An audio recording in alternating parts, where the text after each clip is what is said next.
Welcome back sa aking channel. Eman Bacosa Pacquiao inamin na nakaranas noon ng paghihirap, gutom at pananakit sa stepdad noong bata pa siya.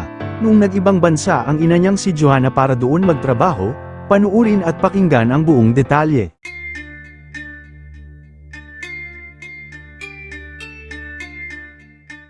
Madamdamin nga ang naging buhay ni Eman Bacosa Pacquiao nang ibahagi niya ang kwento ng kanyang buhay nang makapanayam siya ni Jessica Soho sa KMJS. Sa kabila nga ng unti-unting pagsikat ni Eman sa mundo ng boxing at saya na ipinapakita sa publiko sa tuwing makakapanayam siya, ay hindi rin pala maganda ang pinagdaanan nilang mag-ina sa kanilang buhay, dahil sa mga pagsubok na dumating. Ayon kasi kay Eman bata pa lang siya ay naranasan niya na ang hirap at gutom na hindi talaga naging madali para sa kanya.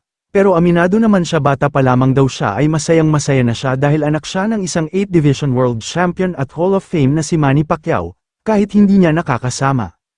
Kwento pa ni Eman, madalas niya rin daw ipagmalaki sa mga kaklase niya na anak siya ni Manny Pacquiao, pero ang naging benefits naman nito ay palagi siyang nabubuli at nabubugbog, dahil sa palagi siyang niyayaya ng kaklase niya ng suntukan, na hindi naging madali para sa kanya.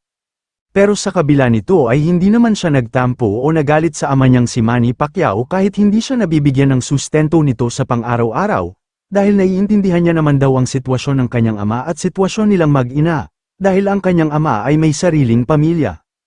Inamin din ni Eman na maaga siyang nag-matured sa buhay, at hindi naging madali sa kanya ito, dahil naranasan niyang magutom, magkaroon ng financially problem, bagamat sinusuportahan daw siya ng kanyang ama, ay hindi naman daw ito araw-araw.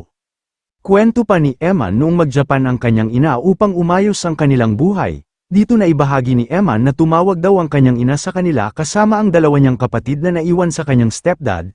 Dito ay inamin ni Eman na hindi daw alam ng kanyang ina na halos wala na daw silang makain. Minsan yung stepdad niya ay uuwi pa ng lasing tapos sasaktan pa daw sila na noong panahon na yon ay 12 years old pa lang siya.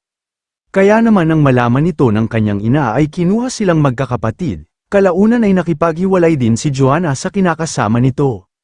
Hindi nagtagal ay nakapag-asawa ulit si Joanna na si Sultan, na talagang nagmahal at nagpahalaga sa kanya. Kaya naman dito ay naranasan ni Eman ang totoong pagmamahal ng isang ama at itinuring siyang parang tunay na anak.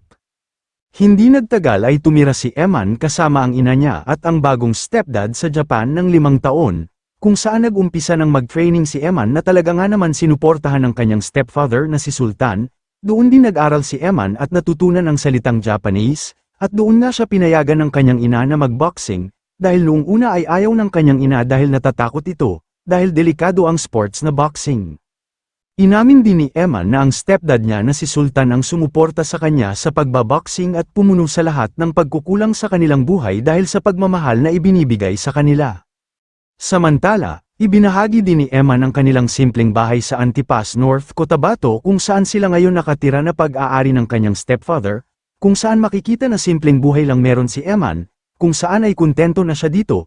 Ipinakita niya rin ang kanyang simpleng kwarto. Bukod dyan, naibahagi rin ni Eman ang pagsusumikap niya araw-araw sa training kasama ang kanyang stepdad na todo suporta sa kanya para sa kanyang pangarap. Inamin din ni Eman na makalipas ang 10 taon ay nagkita sila ng daddy niya na si Manny Pacquiao. Dito sobrang na-miss daw siya ni Manny at niyakap siya ng mahigpit.